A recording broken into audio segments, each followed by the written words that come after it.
Polda Metro Jaya memanggil aktivis Permadi sebagai saksi untuk mendalami dugaan makar atas tersangka Sri Bintang Pamungkas. Sudah ada Sabrina Hasyilah di Polda Metro Jaya. Sabrina, apa yang menjadi materi pemeriksaan Permadi? Ya, hari ini penyidik di Treskrimum Polda Metro Jaya memanggil saksi terkait kasus dugaan makar oleh tersangka Sri Bintang Pamungkas. Saksi tersebut adalah Permadi. Permadi tadi diperiksa sejak pukul 9.30 hingga saat ini pemeriksaan masih terus berlangsung. Dan tadi fokus dari pemeriksaan menurut Kabid Humas Polda Metro Jaya, Kombes Pol Argo Yugono mengatakan bahwa pemeriksaan ini terkait dengan kehadiran Permadi dalam pertemuan oleh sejumlah aktivis di Universitas Gelora Bung Karno pada 1 Desember lalu yang diduga adanya kesepakatan terkait makar. Dan juga penyidik ini menanyakan kepada Permadi apa saja yang dibahas dalam pertemuan tersebut dan juga siapa saja yang datang dalam pertemuan tersebut dan apakah ada kesepakatan terkait makar dalam pertemuan tersebut. Dan sebelumnya hari ini penyidik di Treskrimum Polda Metro Jaya memanggil 3 orang saksi, yakni adalah Permadi, musisi Ahmad Dhani, dan juga Buniani. Namun Ahmad Dhani tidak mengkonfirmasi kehadirannya hari ini, sementara Buniani tidak dapat hadir karena sedang melakukan proses pra-peradilan. Dan berikut adalah pernyataan dari Kabid Humas Polda Metro Jaya, Kombes Pol Argo Yugono. Permadi ini ada berkaitan dengan kehadiran beliau pada waktu pertemuan di UBK. Jadi yang dipertanyakan kepada beliau berkaitan dengan kasus ini ya adalah mengenai siapa saja yang hadir saat itu. Kemudian ada juga materi-materi apa yang dibahas di saat kegiatan itu dan mungkin ada kesepakatan apa saat rapat itu. Ini sebagai saksi aja, Pak? Ya, sebagai saksi. Penyidik sudah tadi memeriksa tapi mungkin belum selesai. Andini. Sabrina, terima kasih.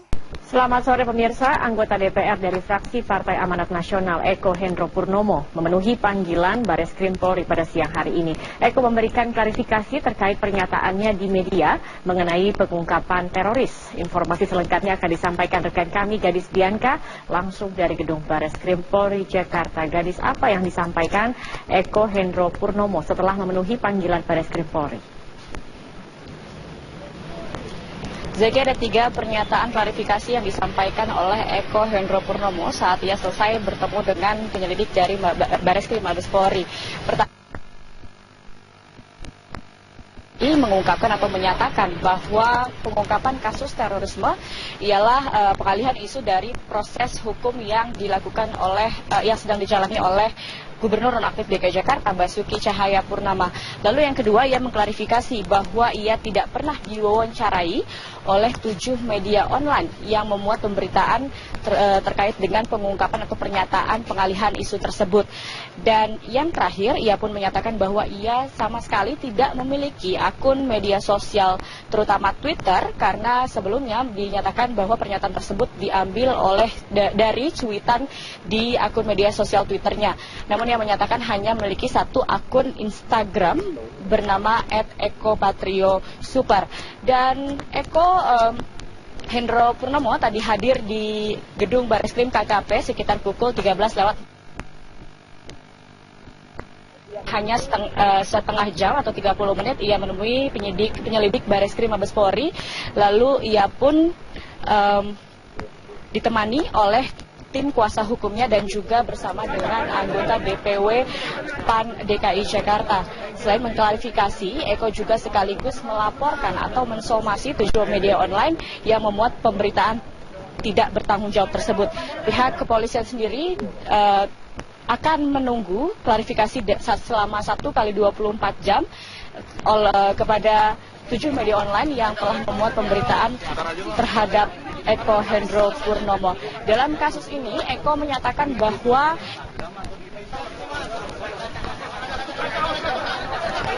Partai Amanat Nasional, tetapi yang dirugikan pun ialah pihak institusi kepolisian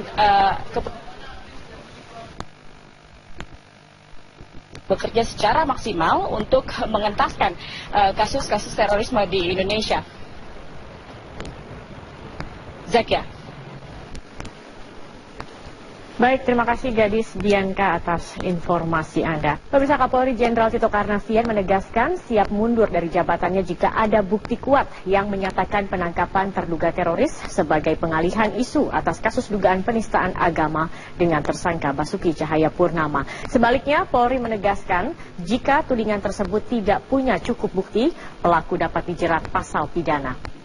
Usai melantik sejumlah Kapolda baru, Kapolri Jenderal Tito Karnavian menegaskan penangkapan pelaku teror bom panci di Bekasi bukanlah pengalihan isu karena sudah berdasarkan hasil penyelidikan intelijen kepolisian selama berbulan-bulan. Tito pun menjamin para terduga teroris tersebut akan diproses secara terbuka. Bahkan Tito mengaku siap mundur dari jabatannya sebagai Kapolri jika penangkapan teroris di Bekasi terbukti merupakan hasil rekayasa. Sebelumnya Densus 88 berhasil menggagalkan ancaman terorisme dengan bahan peledak bom panci di wilayah Bekasi. Bom panci ini rencananya akan diledakkan dengan cara bom bunuh diri. Kalau seandainya memang ada bukti nyata bahwa ini adalah rekayasa, tunjukkan buktinya itu. Dan nanti kita akan lakukan tindakan tegas. Ya.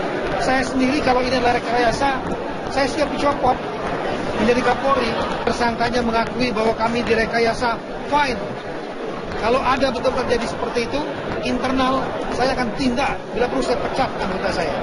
Dan saya pun siap mengundurkan diri kalau saya ikut terlibat merekayasa. Tapi kalau seandainya tidak, ya tolong pertanggungjawabkan pembicaraan itu. Anggota DPR RI Eko Hendro Purnomo alias Eko Patrio diperiksa penyidik Bareskrim Polri terkait pernyataannya soal pengalihan isu kasus Ahok dengan isu terorisme. Namun Eko Patrio membantah mengeluarkan pernyataan yang membuat marah institusi kepolisian.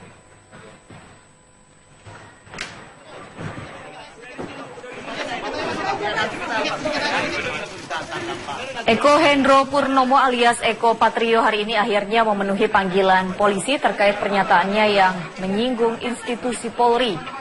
Eko menyatakan isu terorisme yang sedang ramai saat ini sengaja di-blow up ke media untuk mengalihkan isu kasus dugaan penistaan agama yang dilakukan Ahok. Seharusnya Eko Patrio diperiksa kemarin namun ia mangkir dari panggilan polisi. Namun pernyataan Eko ini membuat Kapolri Jenderal Tito Karnavian geram dan meminta pertanggungjawaban Eko. Menurut Tito, sebagai pejabat negara atau anggota DPR, Eko tidak patut mengeluarkan pernyataan seperti itu. Tito pun meminta Eko membuktikan pernyataannya jika benar isu terorisme hanya rekayasa.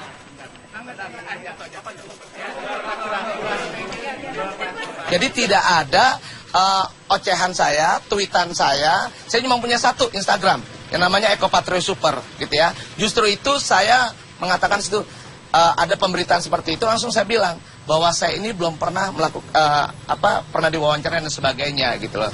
Jadi saya udah membuat seperti itu. Tapi semakin lama semakin bergulir akhirnya komentar saya di bawahnya saya bilang, saya karena teman-teman semuanya dari internal partai dan juga tokoh masyarakat, Mas Eko ini perlu dikomunikasikan dengan pihak berwajib, ya sudah. Akhirnya saya mau melaporkan, tapi juga akhirnya gayung bersambut dari kepolisian juga ingin mengundang kami ya, mengundang. Jadi bahasanya mengundang gitu ya. Ada mengundang dan akhirnya ya sudah. Alhamdulillah hari ini saya bertemu. Ya, sementara itu Kapolri Jenderal Tito Karnavian membantah merekayasa penemuan bom di kawasan Bekasi, Jawa Barat pada pekan lalu. Bahkan Tito siap mengundurkan dirinya jika terbukti ada rekayasa di balik penemuan bom yang siap meledak tersebut. Kita akan tanyakan, jangan terlalu mudah menyampaikan dengan isu karena apalagi kalau seorang anggota DPR, pejabat menyampaikan isu, kita pengen tanya, Anda mengatakan banyak isu, datanya ada nggak? Kalau ada datanya kita challenge, laporkan. Jangan takut-takut, laporkan. Bila pun kami dipanggil. Panggil oleh Komisi 3 kita jelaskan. Kita akan panggil, jadi jangan melempar kepada media begitu saja. Tanpa data, disertai dengan data. Menurut keterangan si Anu, tersangkanya mengakui bahwa kami direkayasa, fine. Kalau ada betul terjadi seperti itu, internal saya akan tindak. Bila perlu saya pecat anggota saya. Dan saya pun siap mundurkan diri kalau saya ikut terlibat merekayasa. Tapi kalau seandainya tidak, ya tolong pertanggungjawabkan pembicaraan itu. Polisi menyita sejumlah barang dari salah satu rumah terduga teroris yang berada di kawasan Banyanyar, Solo, Jawa Tengah. Sementara itu, pasca penangkapan salah satu terduga teroris di Kabupaten Purworejo, Jawa Tengah, keluarga terduga teroris meninggalkan rumah dan mengungsi ke tempat saudaranya.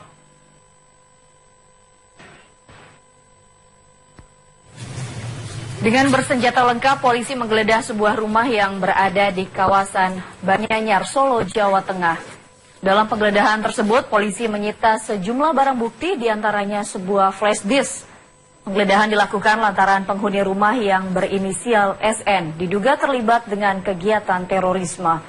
Sebelumnya, polisi juga sempat menggeledah sebuah rumah milik terduga teroris berinisial IS pada Jumat dini hari tadi. Dari rumah tersebut, polisi menyita sejumlah dokumen dan compact disk sebagai barang bukti.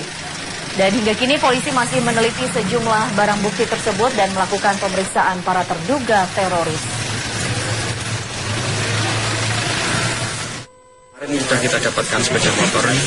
Hari ini kita lakukan penggeledahan di rumah terduga. Kita dapat flash disk namun belum tahu isinya, nanti akan kita buka.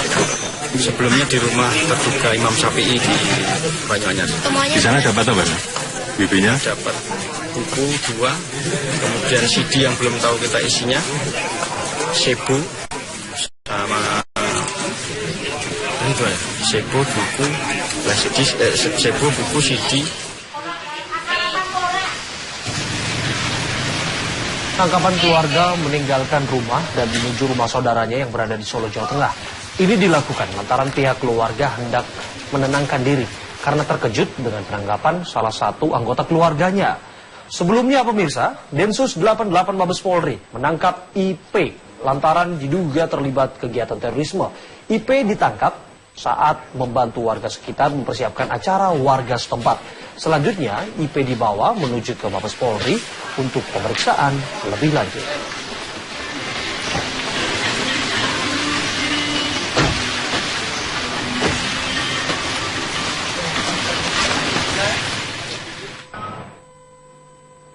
Sebelumnya, polisi menggerebek sebuah rumah kontrakan di kawasan Bekasi, Jawa Barat pada Sabtu pekan lalu. Selain menangkap 3 pelaku, polisi juga menyita sebuah rakitan bom yang dikemas dalam sebuah panci. Sementara Kamis kemarin, polisi kembali menangkap 3 orang di Tasikmalaya, Jawa Barat, lantaran diduga terkait dengan kegiatan terorisme. Penangkapan ketiga pelaku di Bekasi, Jawa Barat ini dilakukan setelah polisi mengikuti kegiatan para terduga teroris sebelumnya. Salah satu pelaku diketahui seorang wanita dan mengaku akan meledakkan bom tersebut di sekitar Istana Negara. Selain para terduga teroris, polisi juga menyita sebuah rakitan bom yang dikemas dalam sebuah panci dan sejumlah dokumen sebagai barang bukti.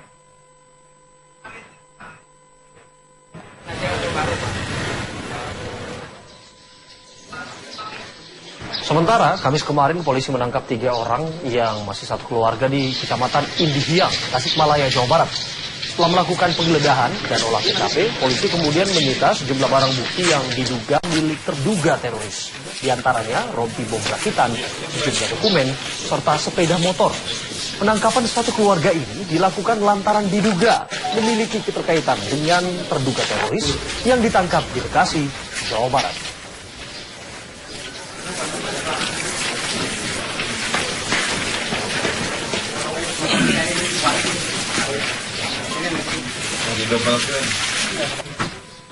Pemirsa, modus jaringan teroris di tanah air mulai berubah.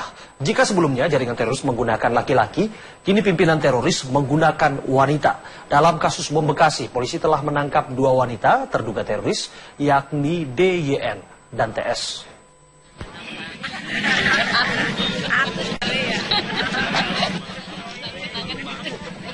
Polisi selalu identik dengan laki-laki, maka anggapan ini hilang saat tim Densus 88 anti teror menangkap terduga teroris di Bekasi, Jawa Barat pada 10 Desember 2016 lalu.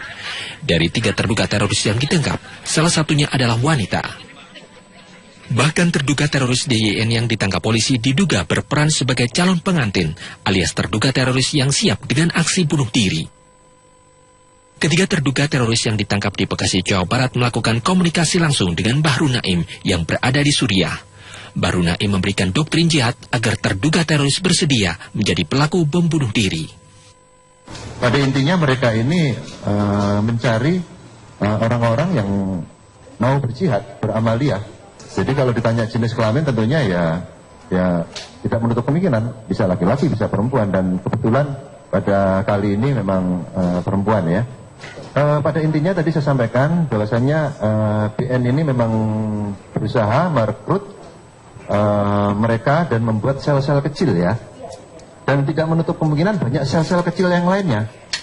Makanya pada kesempatan yang baik ini kami juga menghimbau kepada seluruh masyarakat Indonesia tentunya untuk mewaspadai bahwasanya informasi yang kita dapatkan saudara BN ini memang merekrut sel-sel kecil lainnya untuk melakukan amaliyah. Hari ini polisi kembali mengamankan wanita terduga terorisme yang memiliki kaitan dengan penemuan bom di Bekasi, Jawa Barat. Tim Densus 88 Mabes Polri mengamankan satu keluarga terduga teroris di Kampung Padasuka, Kelurahan Sukamaju, Kaler, Kecamatan Indihiang, Kota Tasikmalaya, Jawa Barat. Para terduga teroris yang diamankan yaitu sepasang suami istri yang diamankan di rumah kontrakannya sekitar pukul 5 tadi pagi. Penggunaan wanita sebagai calon pelaku bom bunuh diri diduga merupakan modus baru yang digunakan oleh jaringan teroris Bahru Naim yang saat ini berada di Suriah. Tim Liputan MNC Media memberitakan.